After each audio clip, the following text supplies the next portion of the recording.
Good morning. Welcome to First Unitarian Church of Wilmington, Delaware. To all those of you who are here in the sanctuary and to you who are joining us online. My name is Helen Foss, and I am delighted to welcome you in my role as worship associate today. Our COVID protocol has allowed us to relax the mask mandates in the sanctuary, and we were going to be inviting you to join us outside afterwards for a reception, but that's been revised. So please come back to the parish hall afterwards. I think there's going to be refreshments and certainly fellowship. We'll be very happy to see you all there. So welcome to you all, no matter the hue of your skin or the origin of your ethnicity. We welcome whomever you love and wherever you are on your spiritual journey. You are welcome here. If you're new to First Unitarian, I invite you to check out our website. It's firstuuwilm.org to learn more about us and to sign up for our email newsletter that you'll receive every Friday in your mailbox. So, here we are.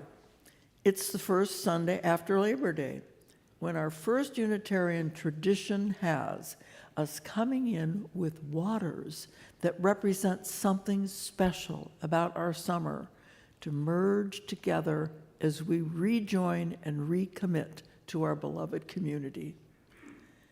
And here we are on this 11th day of September that holds horrific memories for our country from those 21 years ago. It's a bittersweet day, those awful memories juxtaposed with our warmly greeting friends we haven't seen all summer, or perhaps even since COVID struck. This month's Soul Matters theme is belonging. And whenever it's been a while since I was present in our sanctuary, I'm reminded of the first time I entered this space. It was 56 years ago, during the height of the civil rights movement, when I had despaired of so much hypocrisy in religion. And Robert and I came to a memorial service here and came away knowing we had found our church home, a place where we could belong, a place where my values and beliefs were shared. It took us a few years and one baby later to actually join, but we knew this is where we belonged, where we could sing the hymns and be inspired by the meditations and prayers and sermons and not find ourselves squirming with language that was contrary to our beliefs. Where at the same time we would be challenged in those beliefs to think more deeply, to be open to new ways of thinking and being.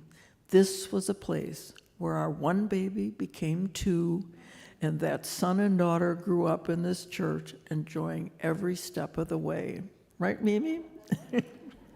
Just like all of you young ones here that I hope are valuing and treasuring your time with us. So they enjoyed, our children enjoyed the religious education or their Sunday school classes, and they spread their wings and thrived in their youth group experiences. Back to our beginning here, though. I think it took a few years to really feel we belonged. First, it was a time I spent singing in the choir, and later our experience in our small group. Beth is here this morning, a member of that small group.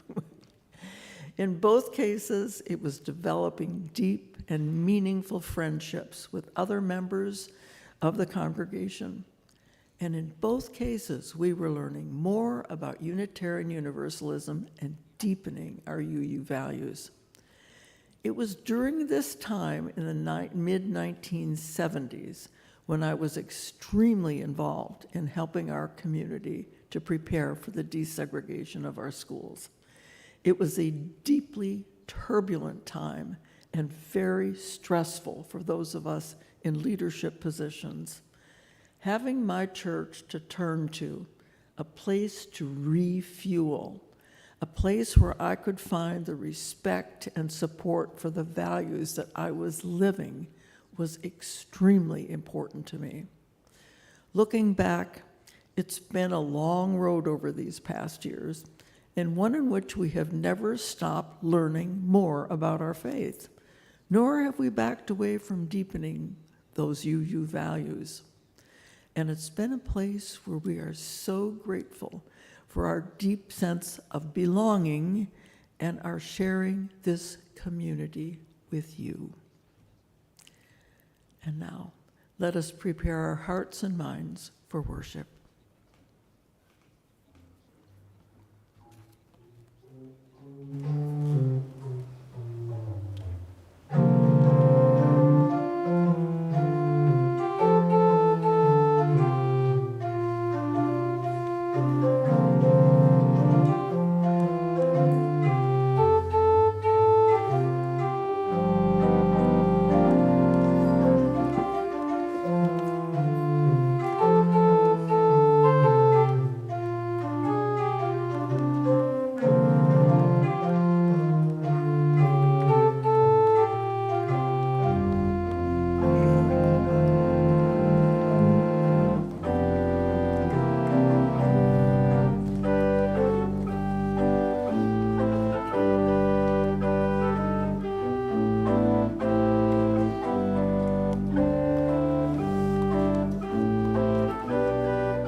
Good morning.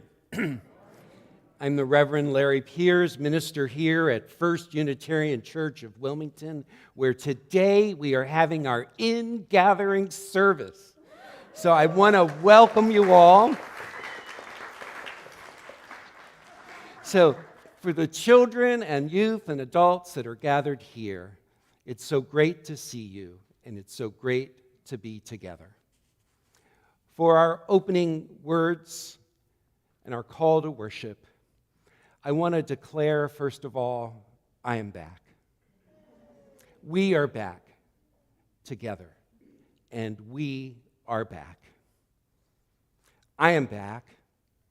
Feel yourself in the chair that you're sitting in. Feel it holding you and supporting you. Feel your feet on the ground or somewhere dangling in the air. Feel this space that you are in. Feel this glorious space that you're in. If you're joining us online, you can do the same thing in the space that you are in. Feel yourself supported. Feel the space that you're in. On a count of 3, I'd like us to say softly to ourselves, maybe if you want, even with your hand on your heart, I am back. 1, 2, 3. I am back. Indeed, in power and in presence, I am back. And we are back together. I want you to take a moment now and just look at the people that are in this room. Stare at them for a little bit. Take it in. See who's here. See who is gathered here with you. And those of you who are joining us online, you can look at those on the screen. Feel your connections or your reconnections to one another. And at the count of 3, let's say together, maybe just a little louder. We are back together. 1, 2, 3. We are back together. Indeed, in power and presence, we are back together. We are back. Think about this congregation and all the ways it is present in this community, through the ways that you engage with this surrounding community, in the ways that individually or together we make our values known. Feel your connection to the schools, to the workplaces, to other organizations, and to neighborhoods. And at the count of 3, loud enough for people to hear even as far as Trolley Square, that we are back. Are you ready for this? 1, 2, 3. We're back! Let that resonate within us. Let that sound resonate among us. May it be known that First Unitarian Church is back. Indeed, in power and in presence, we are back. Let us gather in strength, gather in spirit in this time of worship as we seek to be present to one another and seek to feel the power of presence. So may it be. Amen.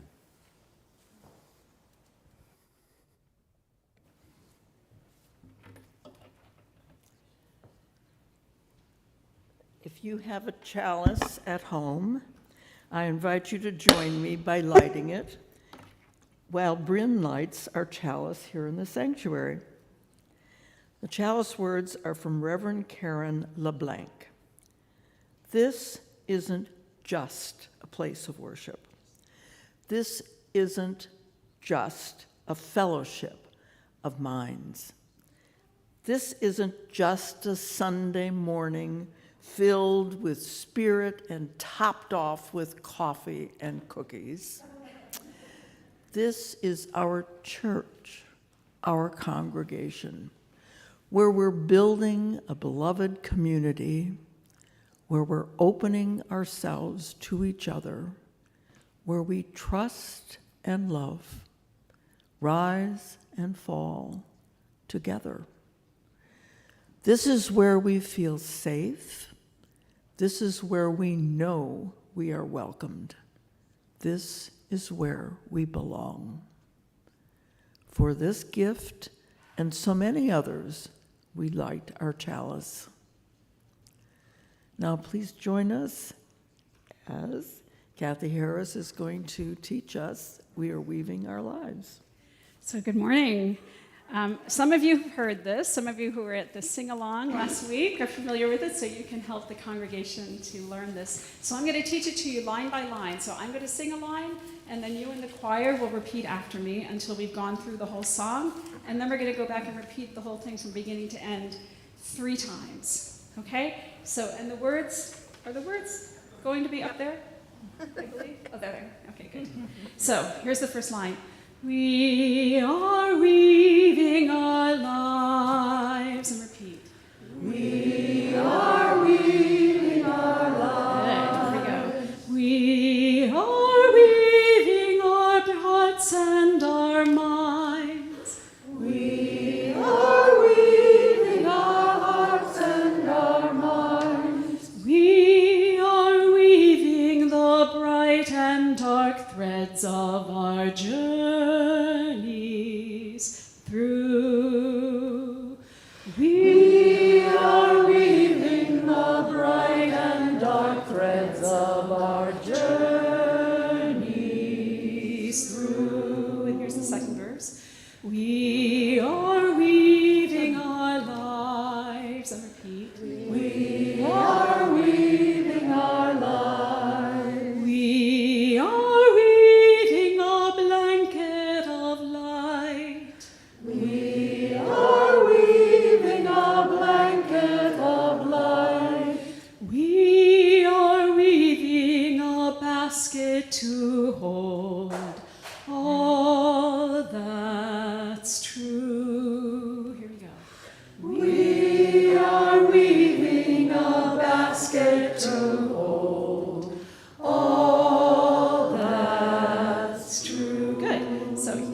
basically, right? So we're going to go through it 3 times now.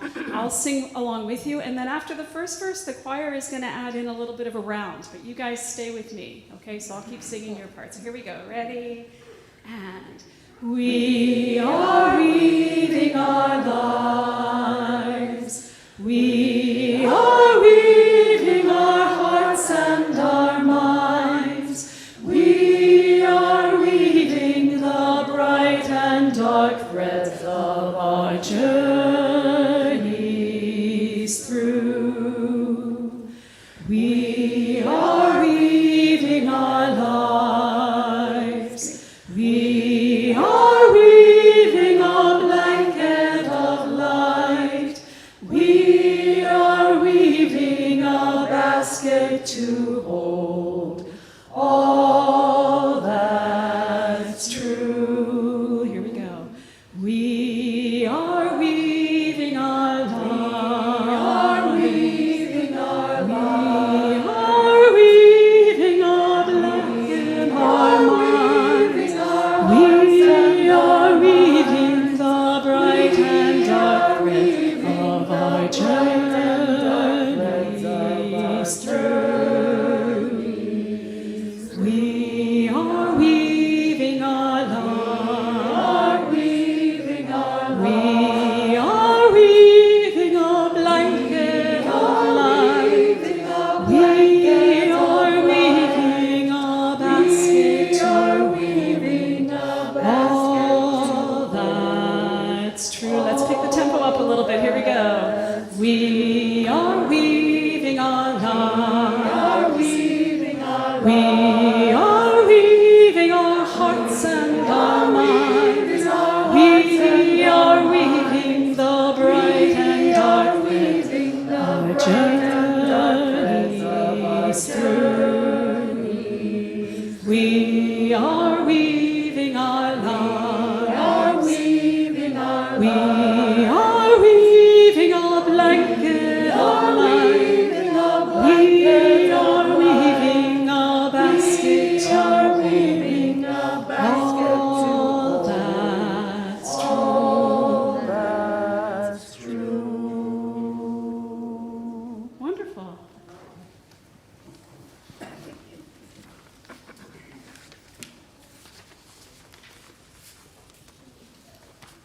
You join me now in our affirming our mission. First Unitarian Church of Wilmington is a beloved community that nourishes minds and spirits, fights injustice, and transforms the world through loving action.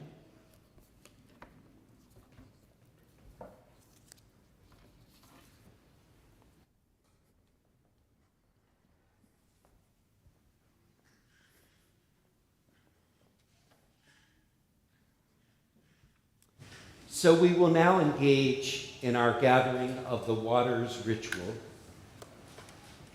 which we sometimes call water communion. But I think of communion as something you ingest, so I prefer the gathering of the waters. So many of us who have brought a small vial of water today to add to our common bowl. And if not, there's some backup pitchers of water here that you can use. We always begin in this way, however. Into this common bowl, I will first pour the waters that we have gathered over the many years of water communions and gatherings of water. As I prepare to pour this particular water from the past, first I want to pause and invite you to bring to mind the faces of those who may have passed, who you want to remember now. You may say their names softly in your heart or gently in this room.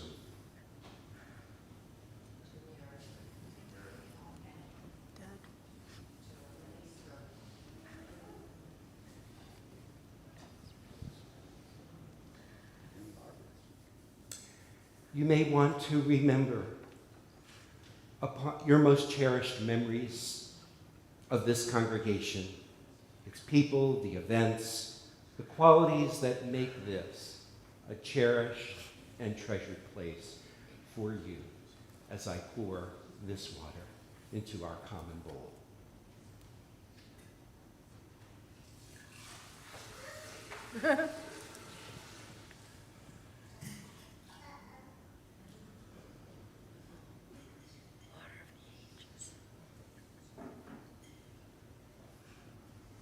So some of us have brought waters to this place from rivers or oceans, from special places or familiar places to us, from far away or from home. Some of us did not bring water, but we've got your backup water here. As we engage in this gathering of waters ritual, first let's reflect together. We are going to gradually add to this common bowl waters that represent many different things to us. Perhaps your water could represent for you the well springs, the life storms, the renewal, or the streams of justice that you turn to. So before you come to add your water, reflect upon what you want your water to represent. Perhaps it is simply a connection to a special place or a special memory. Or perhaps your water could represent a wellspring of your life, what it is that upholds you, supports you, and strengthens you, or gives you hope. So as you pour your water into this common bowl, you may want to remember all those well springs in your own life. Maybe your water could represent a life storm. Maybe there are particular challenges that we or those you care about may be facing even now. And as you pour your water into this common bowl, may it represent those life storms that you have weathered or may still be weathering still. In challenging times, may we each feel surrounded by a greater love and by the presence of this congregation. Or maybe your water represents your own yearnings for renewal. As you prepare to pour water into this common bowl to represent renewal, take a moment to reflect on your own yearnings for renewal. How might each of us open ourselves to reconnection and to renewal? How can each of us be sources of renewal to one another? Or maybe your water can represent for you your connection to the streams of justice. As you prepare to pour your water into the common bowl, maybe you want to take a moment to reflect on the words of the Hebrew prophet. Let justice roll down as waters and righteousness as a mighty stream. As we pour this water into the common bowl, bring to your mind and heart all the places in the world where you want justice to flow and where we as a congregation can become part of that mighty stream. Or again, maybe your water just represents a connection that you have to a particular place. So as we gather again for this new church year, may we connect to the well springs, the sources of renewal within us, whatever life storms we experience, or whatever way we want to be part of the streams of justice. As you come forward to pour your water, you can come down either aisle and approach it from this end or that end. And Kathy will be singing a song with the choir, and join in when you feel ready. Clear enough? Okay, so come forward.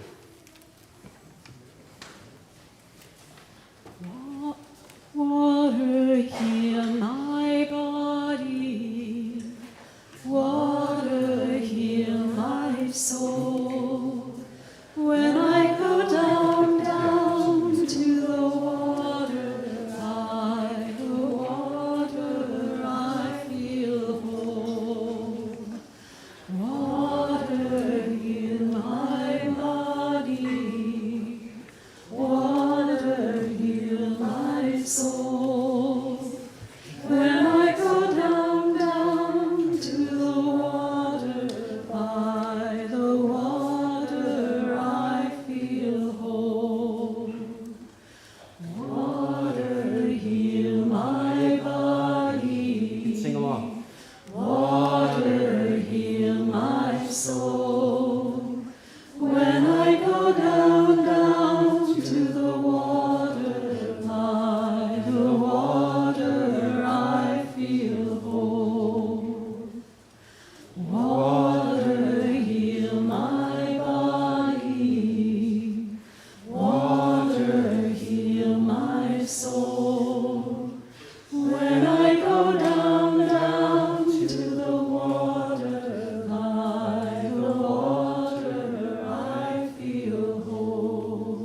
Today, I am sharing the book Water Dance by Thomas Locker. And when I'm done the story, we will sing our children out. And I want the children to know that I'd like you to go to the back of the sanctuary and wait for me. And then we will go upstairs for our activities. Some people say that I am one thing. Others say that I am many. Ever since the world began, I have been moving in an endless circle. Sometimes I fall from the sky. I am rain. Sometimes I cascade. I tumble down and down over the moss-covered rocks through the forest shadows. I am the mountain stream. At the foot of the mountains, I leap from a stone cliff, spiraling, plunging. I am the waterfall. In the shadows of the mountain, I am still and deep. I fill and overflow. I am the lake. I wind through the broad golden valleys, joined by streams, joined by creeks. I grow ever wider, broader, and deeper. I am the river. I pass through a gateway of high stone palisades, leaving the land behind. Cool silver moonlight sparkles and dances on my waves. I am the sea. Drawn upward by warm sunlight in white silver veils, I rise into the air. I disappear. I am the mist. In thousands of shapes, I reappear high above the earth in the blue sky. I float. I drift. I am the clouds. Carried by winds from distant seas, I move, growing heavier, growing darker, returning. I am the storm front. At the wall of the mountains, I rise up as gleaming, power-filled towers in the darkened sky. I am the thunderhead. I blind the sky with lightning. The earth trembles with my thunder. I rage. I drench the mountainside. I am the storm. Storms come. Storms pass. I am countless droplets of rain left floating in the silent air. I reflect the colors of the sunlight. I am the rainbow. I am one thing. I am many things. I am water. This is my dance through the world. And now please join me in singing our children out. For you shall go out in joy, for you shall go out in joy, and come back in peace, and come back in peace. Blessed be, for you shall go out in joy, for you shall go out in joy, and come back in peace, and come back in peace. Blessed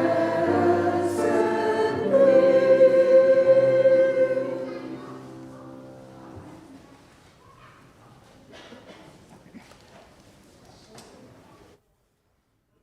How many of you experienced just a little bit of joy to see the children here in our sanctuary this morning?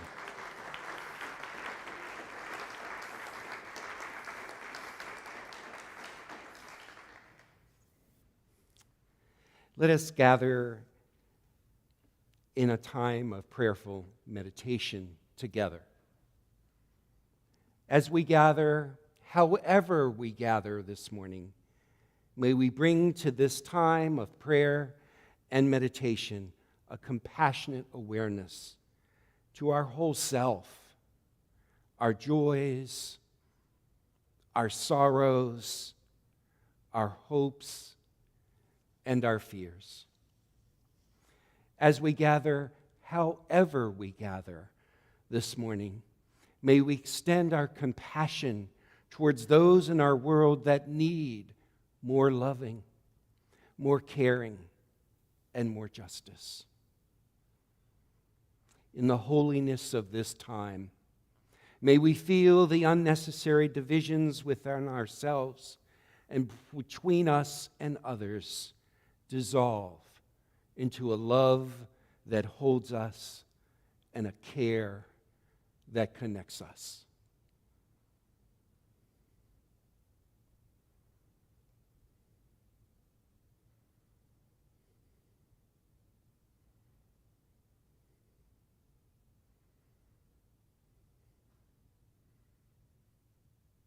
In the silence that follows, may we be nurtured by the presence of one another, by a loving and compassionate presence in the world that works through us and in us. And may we vow to bring our presence more fully into the world, especially where it is most needed. So let us join in a time of shared silence.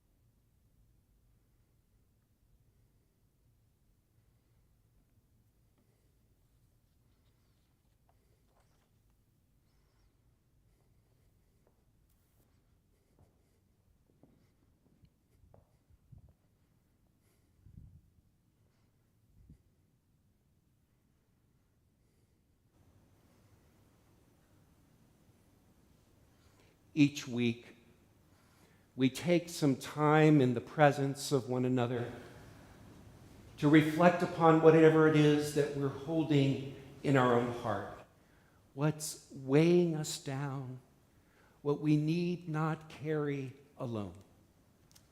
It may be a care for ourselves. It may be a care for someone else. Or it may be a deep care and concern for this world that we share. So now, in this room, if you care to do so, you may speak aloud that care, that concern. If you're joining us online, you may write your care or your concern in the chat. So what cares or concerns are you holding this morning?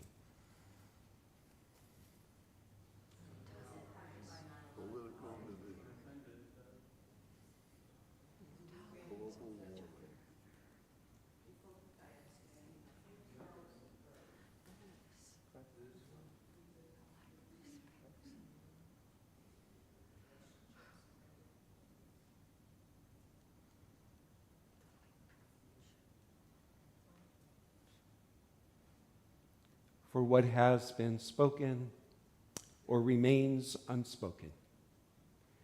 May we send love and be love. May we send peace and be peace. May we wish healing and be part of a healing presence. So may it be. Amen.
Today we learned and sang a new song together, We Are Weaving Our Lives, by Alexa Sunshine Rose. I like that name. I think I'm going to add like sunshine to my name.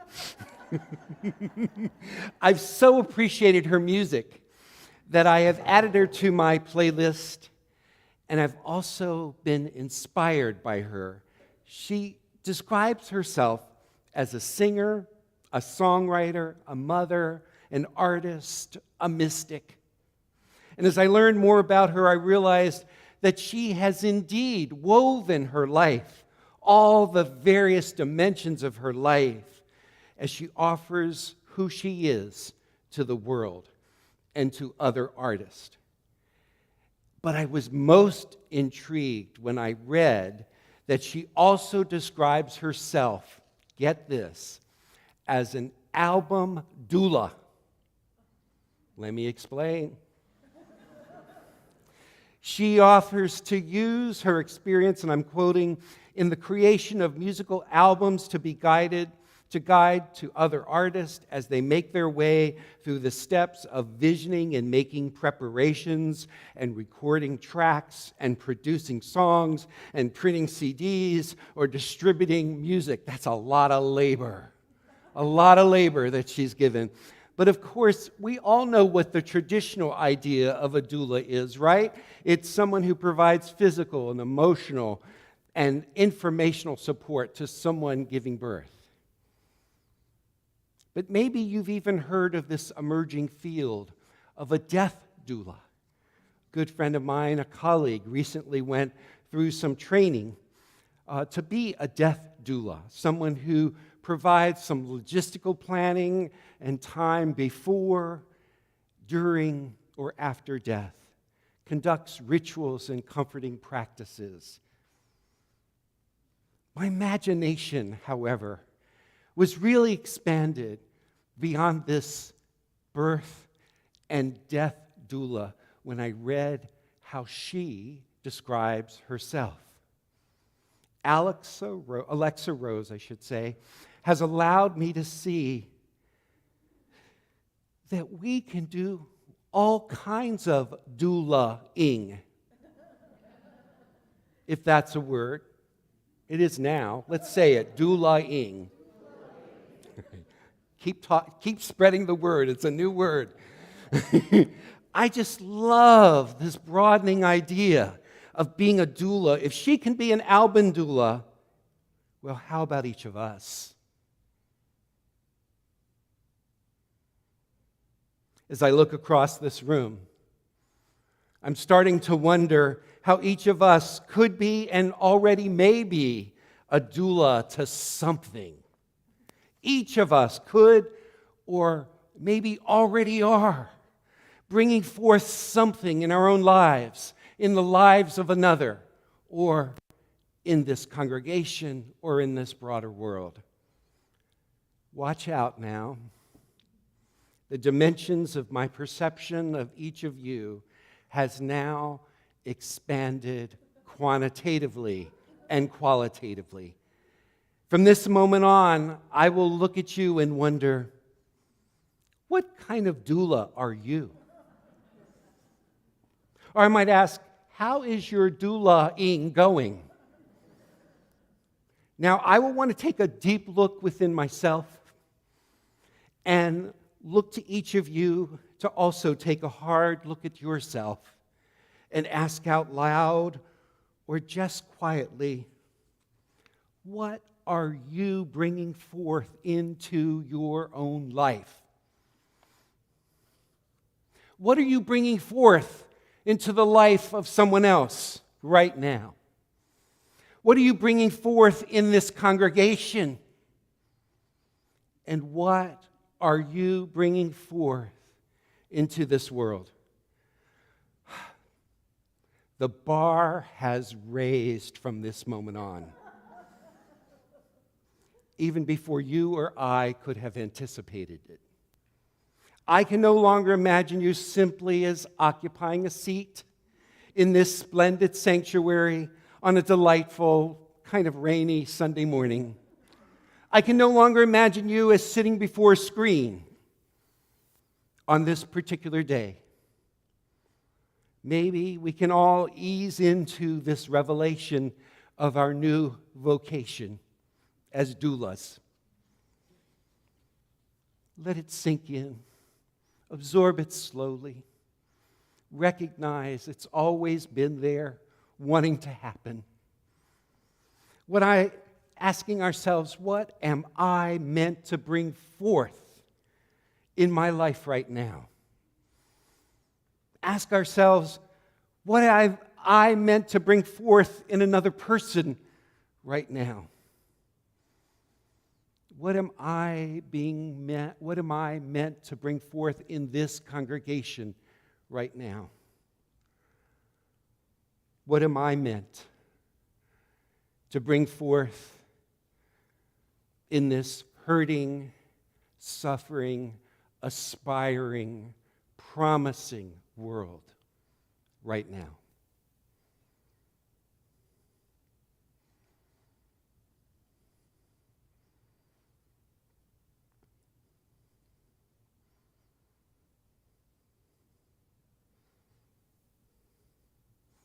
I have to admit it's a little scary to move into this role and to acknowledge the doula potential that's in each of us. Are you scared a little? Are you ready? Are you ready for this?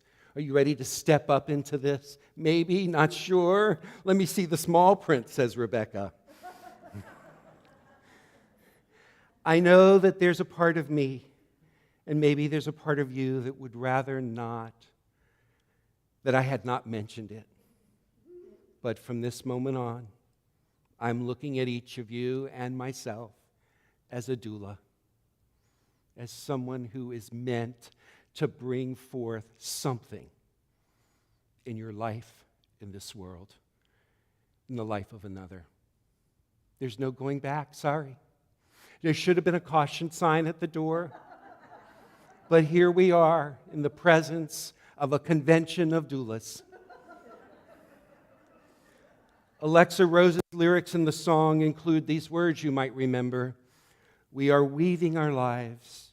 We are weaving our hearts and our minds. We are weaving the bright and dark threads of our journeys through. For me, these words, weaving our lives, capture for me my hope and my declaration for each of us and for our congregation in this new year. Indeed, may each of us find ways to weave our hearts and our minds as we come forth into this season of our lives. Now that we have been commissioned as doulas, we must invite ourselves or others into a creative territory that resides within us and among us as human beings. It's that creative territory that I want to invite us into as we approach this new church year. Sure, we could live a life in such a way where we add a little water and stir. We could live as a congregation in such a way where we just kind of add a little water and stir. But I think something else is being meant for us in this moment. Perhaps you've already recognized that we've started off this church year in some distinctively different ways, on purpose. Our reemergence camp a few weeks ago, our Ingathering weekend yesterday and today, we're signaling to each other that how we engage in the beginning with one another is important and significant. To live up to our potential as doulas, from my perspective, means that we have to risk creating, tapping into the impetus from the creative spirit within and among us, take risks and experiment for the sake of what is wanting to emerge in our life, no matter how old or how young we may be. It was the Unitarian Universalist theologian James Luther Adams who urged us beyond the just add water and stir kind of life. and to a just kind of add water and stir kind of faith.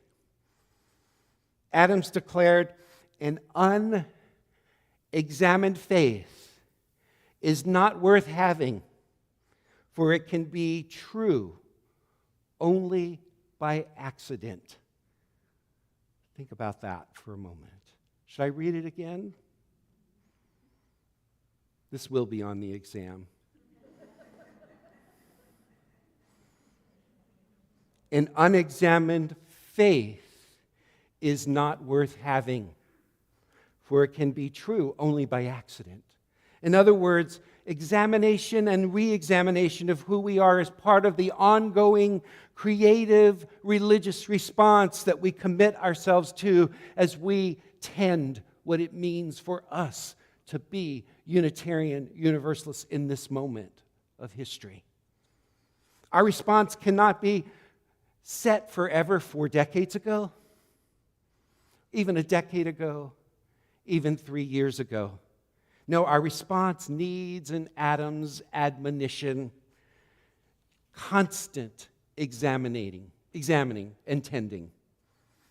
A contemporary interpreter of James Luther Adams, Reverend Kim Beach, adds this: Adams holds that liberalism must no longer be confused with lax, uncritical, or mere broad-minded attitudes, least of all in an age of rising tyrannies of the right and the left. Beach writes, the aim of religious awareness, religious faith, religious community, and religious life must be radical change. He concludes, things do not simply work themselves out. Human beings must push. As doulas, you all know that, right? Let's say that word together. Push. In this creative life, this creative religion making that is the ambition that we have as Unitarian Universalists, although we can easily succumb to a lax, uncritical, and mere broad-minded attitudes, our truth, our faith, requires of us ongoing creativity, consistent reflection, and constant tending. In other words, we must be a doula, if for nothing else, for our own emerging faith. Things don't just happen. Now, one other thing about these lyrics from Alexa Sunshine Rose, we are weaving our lives. I think the whole art of weaving gives us a great metaphor for what can be about individually and in our own lives and in this congregation this coming year, particularly if we are to embody our role as a doula. Let's unpack that metaphor for just a little bit. In weaving, you have at least 2 crossing threads. I think I'll get this right. The warp and the weft. The warp are the vertical threads. The weft are the horizontal threads. Following me so far? I only learned this a couple weeks ago.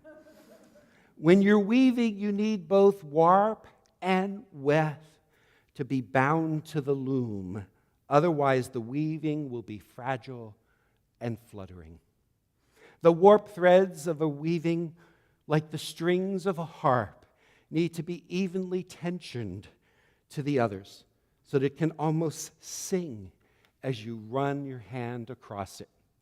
When we think of weaving our lives, it includes this warp and weft as well.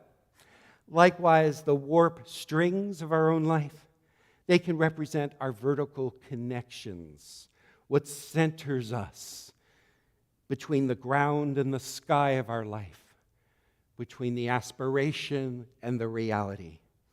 The warp strings, these vertical strings, can represent our inner life, our deepest intentions, our connection to spirit, to God, our connections to our deepest values, whatever it is that grounds us and centers us. Any or all of those things.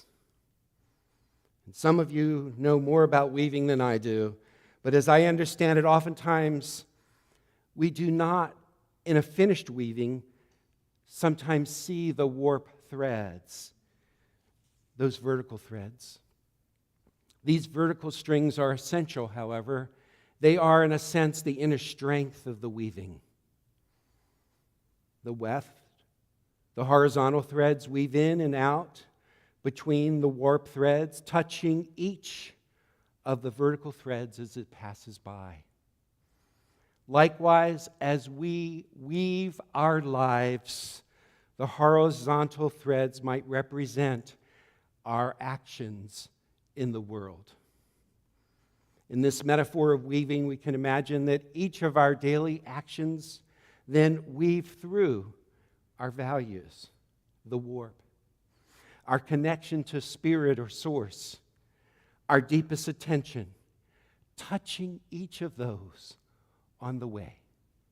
Make sense to you? One writer on weaving has said, "Because I realize that my life could end at any time, I work to stay conscious of weaving my daily actions with that which I have deemed valuable." What a journey it is, she writes, to stay awake to what is most valuable. Our lives reflect our priorities. Our actions speak louder than our words. For everything that we do is done or could be done with our priorities. By our actions, we actually determine our priorities. Without these vertical threads, without these priorities, without these stands that we want to take in the world or align ourselves to, our actions can become very random, peripatetic, I think is the word, or wandering, I should say. So as we weave our lives, we need to know, what are those commitments that we have made in which our actions need to come into constant contact with?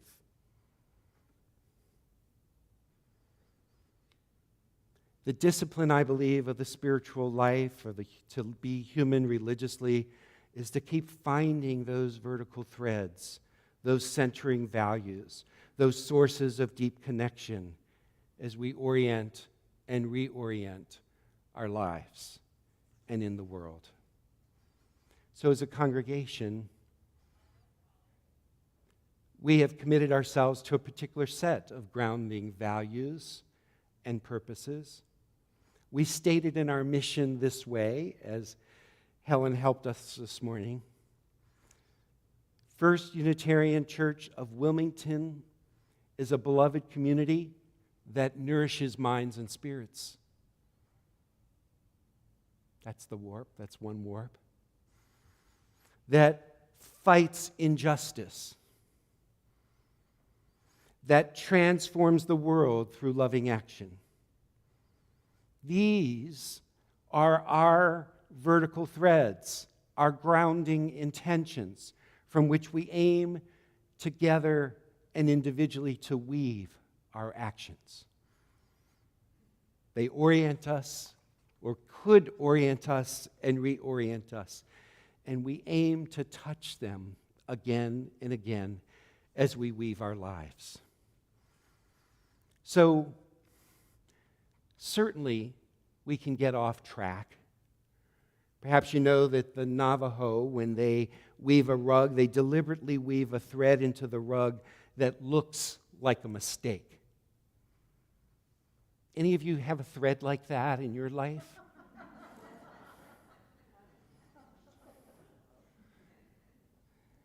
From their perspective, that mistake keeps the rug from being perfect. And it serves, from their perspective, as a path for spirit to enter. So likewise, we must find ways to accept our mistakes as a path for continual creative response and action, as an opportunity for creativity or the creative spirit to enter.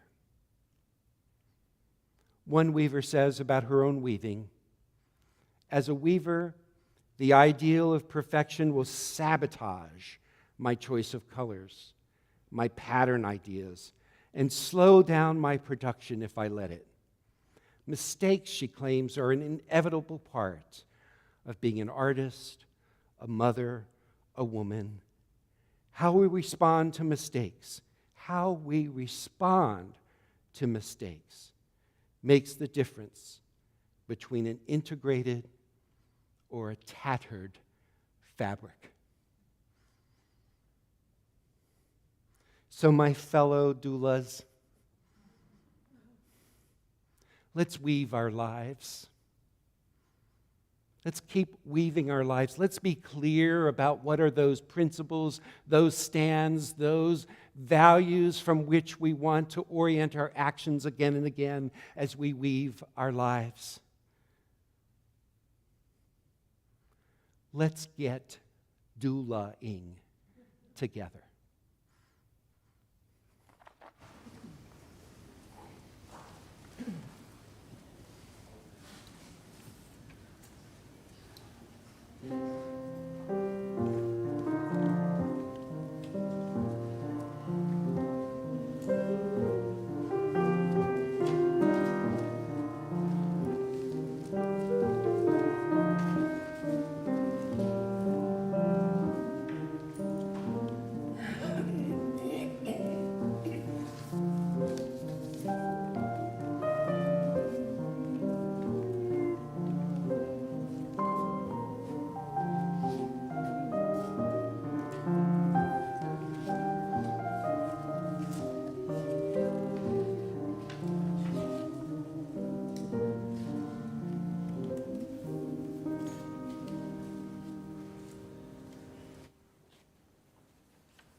We welcome First Unitarian member Jeff Lott, who will introduce September's second Sunday special offering this morning.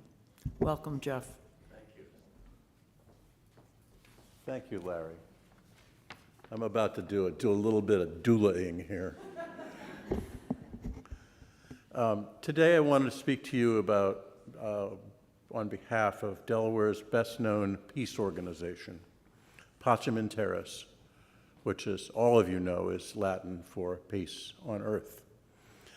Founded in 1967 by anti-war Protestant pastors and radical Catholic priests, Daniel Berrigan was the speaker at the first Pacem in Terris dinner, I understand. Pacem in Terris grew quickly to become an independent and important local voice of opposition to the Vietnam War. Pacem in Terris spent decades opposing American military adventures and working for international peace and understanding.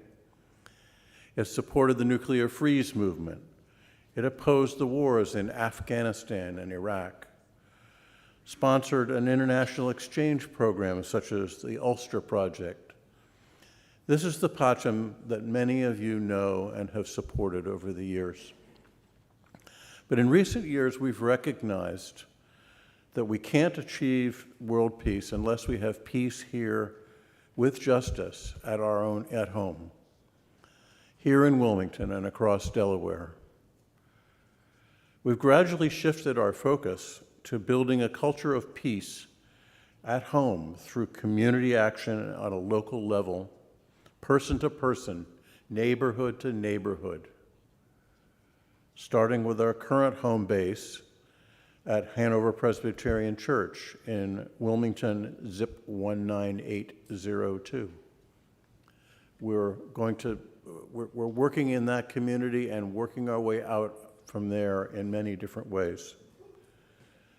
As we emerge from the pandemic, Pacem staff have spent many hours making new community connections that aim to empower our neighbors to act together against the injustices that they suffer: poverty, violence, food insecurity, and the scarcity of opportunity that just grinds people down, takes away their hope. Starting in 2016, Pacem in Terris also turned to local young people and teens, asking them to envision through their personal artistic expression their visions of a peaceful world, with an annual exhibit of their work. And from this, we have drawn a set of well-received traveling shows that we call visionary peace art. These have been in libraries, churches, community centers, state office buildings, all over the state for the last 4 or 5 years. We're also working to re-envision the former nonviolent Wilmington education efforts into a broader and more culturally appropriate program of nonviolence education, accessible to everyone, especially to those whose lives are impacted most seriously by the structural violence that we face in all of our society. And finally, with the full support of the board, and this is something I'm very excited about as the chair of the Pacham board, and also 2 other members that I should recognize. Darlene, could you stand for a moment? Darlene Scott is a member of the Pacham board. And Kimberly Tull, could you stand for a moment and be recognized?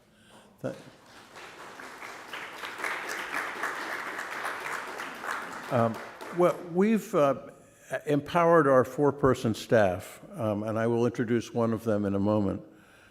We've empowered the staff, all of whom are part-time, to create a more democratic workplace. For 2022, the board approved a budget that reflects a move away from the usual hierarchy of the nonprofit organization. You know, the executive director on top and the staff below. By the end of this year, all 4 Pacham staff members will be receiving the same living wage hourly rate of pay. With this equality and a new workplace culture of communication and cooperation, individual talents are being used to much greater advantage. And we think this is an exciting model for nonprofits in the future. I wanted to recognize Donna Jenkins. Donna, can you stand for a moment and stay standing? Donna is a co-director of Pacham and Terrace, as are all the other 3 staff members in this new, more democratic workplace. And so I hope you can say hello to Donna or to one of the other board members or to me after the service. So please be generous today in support of Delaware Pacham and Terrace. Helen will now review ways you can give, both here in the sanctuary and online from home. And thank you so much for the opportunity to speak with you about this today.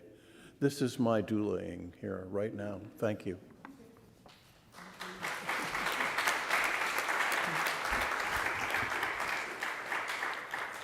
Thank you, Jeff. There are 4 ways for you to give your support to Pacham and Terrace for this special offering. For those of you here in the sanctuary, you can leave your cash or your check in the with Pacham and Terrace in the memo line in the box at the back of the sanctuary. Or you can mail your check with Pacham and Terrace in the memo line to the church at the Halstead address. Or you can go online to our website and hit the donate button. Or you can use the Vanco mobile faith engagement app on your smartphone and make a contribution. We're very grateful for your generosity. Now please join me in dedicating our offering to the work of this congregation, which is weaving a tapestry of love and action. We dedicate our lives and these our offerings.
I invite those of you at home who have lit a chalice to extinguish it now, while Reverend Larry extinguishes our chalice here in the sanctuary. All Rivers Run to the Sea by UU minister Reverend Kaylee Rice.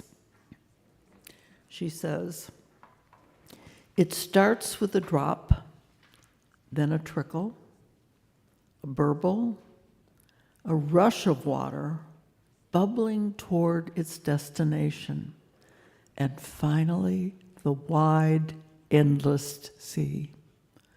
All rivers run to the sea." Today, you brought water, poured it in a common bowl. Though our experiences have differed, these waters mingle, signifying our common humanity. Today, you came and shared with this sacred community. May you depart this sacred space, hearts filled with hope for new beginnings, a fresh start.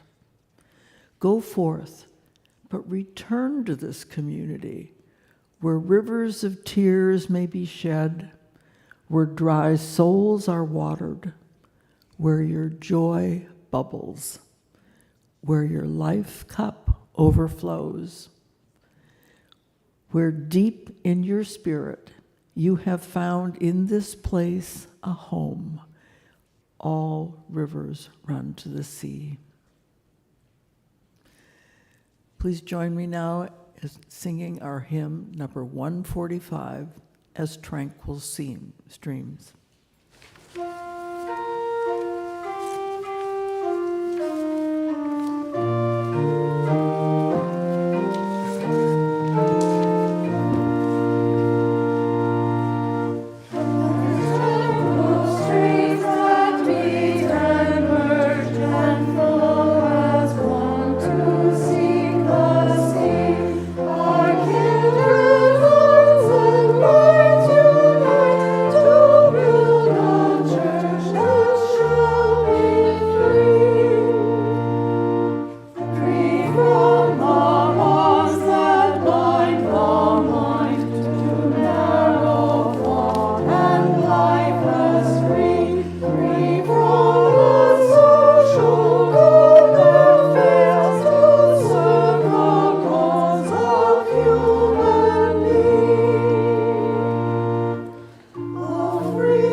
It's going to be different than what I had planned, just letting those who need to know that know it.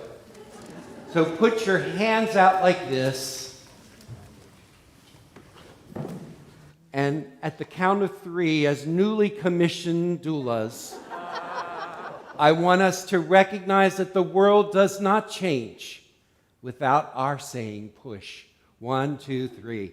Push.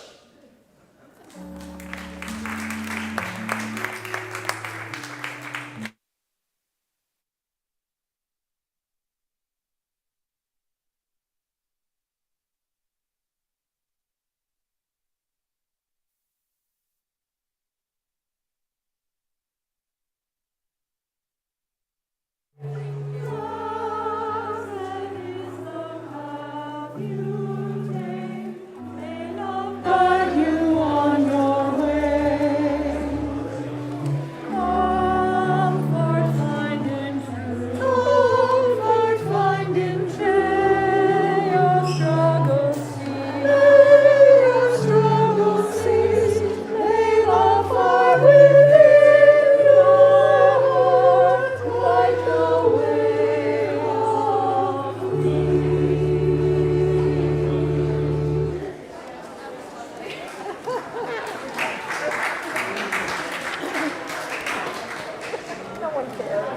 up,